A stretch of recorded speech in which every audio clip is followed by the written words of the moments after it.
मोहतरम हजरात, हम आप जिस मुल्क में रहते हैं ये मुल्क हिंदुस्तान, जहाँ भांत भांत की ज़बानें बोली जाती हैं और तरह तरह के मज़ाहिब व दूसरे धर्म के लोग रहते हैं।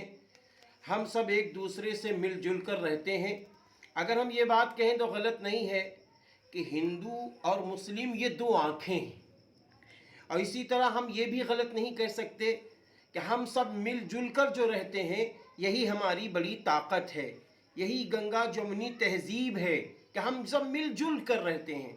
आप देखिए, शब बारात की रात में दो त्यौहार एक साथ हो रहे हैं। शब बारात एक तरफ है और दूसरी तरफ क्या है, वो मसला है होली का। तो इसलिए हमें उनके त्यौहार का भी एहतराम करना है और अपनी रात में इबादत भी करनी है। तो इसलिए इस बात का ख्याल रखें, प्रशासन बहुत फिक्रमंद है कि हम लोग चैन सुकून से शब बारात की रात को गुजारें और होली वाले अपने होली को अच्छी तरह मनाएं। इसके लिए हम सबको बढ़ चढ़ कर हिस्सा लेना होगा। हम एक दूसरे की मदद करने वाले बने और कब्रिस्तान जाएं तो तन्हा जाएं, मेला ठेला की शक्ल में ना जाएं। अपनी औरतों को, लड़कियों को लेकर मत जाओ इस रात में, क्योंकि ये मुबारक रात है। इस रात में रसूलुल्लाह सल्लल्लाहु अलैहि वसल्लम ने फरमाया, अल्लाह के यहाँ से फैसले होते हैं।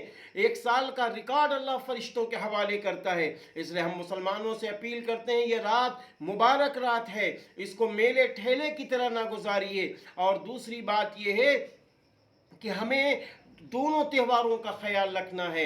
यानी एक तरफ होली हो रही है तो होली वालों का भी एहतराम करना है, वो हमारे भाई हैं। अल्लाह ताला ने कुरान में फरमाया, वक़ूलू लिन्नासि हुस्ना, और लोगों से अच्छी बात कहो। अब आप बताइए, लोगों में तो सारे धर्म के लोग आ गए। और इसी तरह हज़रत मोहम्मद सल्लल्लाहु अलैहि वसल्लम ने फरमाया, अल खल्क़ु इयालुल्लाह, सारे इंसान एक कुंबे के मानिंद हैं, एक परिवार के मानिंद हैं। इसलिए मेरे भाइयों, सरजमीन कस्बा खैराबाद की हमेशा एक शान रही है कि हम सब ने मिलजुल कर त्यौहार किए हैं, हम सब ने एक दूसरे का हक अदा किया है, हम सब में एक दूसरे में मोहब्बतें पाई जाती हैं। इसलिए शब बारात की रात में आतशबाजी का जलाना, पटाखों का दागना, ये ना करना मेरे भाइयों। इससे फरिश्तों को भी तकलीफ पहुंचती है और पटाखों से बेचारा वो बीमार कोई शख्स है, या बूढ़ी कोई खातून सो रही है, या बूढ़ा कोई हमारा बाप के कायम मुकाम सो रहा है, तो उन्हें भी तकलीफ पहुंचती है।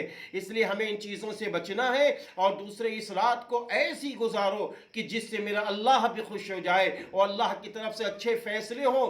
और मेले ठेलों से बचिए। एक मोटरसाइकिल पे ये तीन तीन लोगों का जाना बिल्कुल गलत है, गलत है। आप एक आदमी जाए, बहुत ज़्यादा है, दो चले गए और गए और फातिहा पढ़ के इसाले सवाब करके दुआ मग़फ़िरत करके अपने घर आ जाइए और घर में इबादत कीजिए। अल्लाह मेरी भी मदद फरमाए, आप सबकी मदद फरमाए और उम्मत मुस्लिमा के लिए, पूरे मुल्क हिंदुस्तान के लिए आप दुआ भी अल्लाह से कीजिए कि अल्लाह अमन और शांति को बरकरार रखे और इस मुल्क को तरक्की की राह पे और ले जाए और एक दूसरों को खूब खुशियाँ मिले, खूब तरक्की मिले, खूब बुलंदी मिले। अल्लाह से दुआ भी अपने लिए करनी है, अपने मुल्क के लिए करनी है और मुल्क के रहने वाले सारे इंसानों के लिए अल्लाह से दुआ करनी है कि अल्लाह सभी को शिफा दे दे, सबकी बीमारी को ठीक कर दे, सबके बच्चों को खुशहाल कर दे, सब में मोहब्बतें पाई जाएं, सबकी रोजियों में बरकतें हो जाएं। इस मुबारक रात में हमें सबके लिए अल्लाह से दुआ करनी है। मैं आप सबसे अपील करता हूं कि रात अच्छी तरह गुजारिए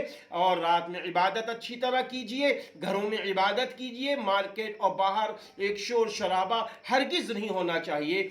बस मैं आफ्ताब आलम नदवी खैराबादी, मुबल्लिग़ दारुल उलूम नदवतुल उलमा की हैसियत से और सरजमीन कस्बा खैराबाद का बाशिंदा हूँ, इस हैसियत से भी मैं अपील करता हूँ कि हमको मिलजुल कर ये त्यौहार करना है। उनकी होली भी अपनी जगह सही हो और हमारा शब बारात की रात में जागना भी अपनी जगह अमन और शांति के साथ हो। और अगले दिन हमको रोज़ा रखना है, इसलिए इस इबादत में अच्छी तरह इबादत करनी है।